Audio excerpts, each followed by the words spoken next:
To save a web page as PDF file on the Internet app on Samsung Galaxy S24 Ultra, open Samsung Internet app.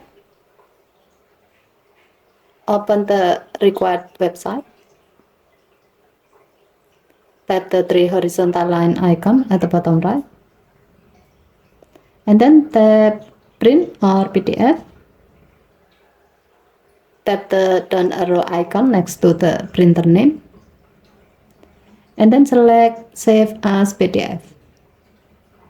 By default, your phone will select all pages. If you want to not include some pages, deselect the pages.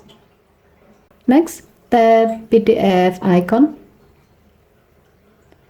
Select the required folder where you want to save your PDF file. Next, tap Save button to save the PDF file of the currently open web page in the selected folder. Okay, thank you for watching. Please help to like and subscribe. Have a nice day.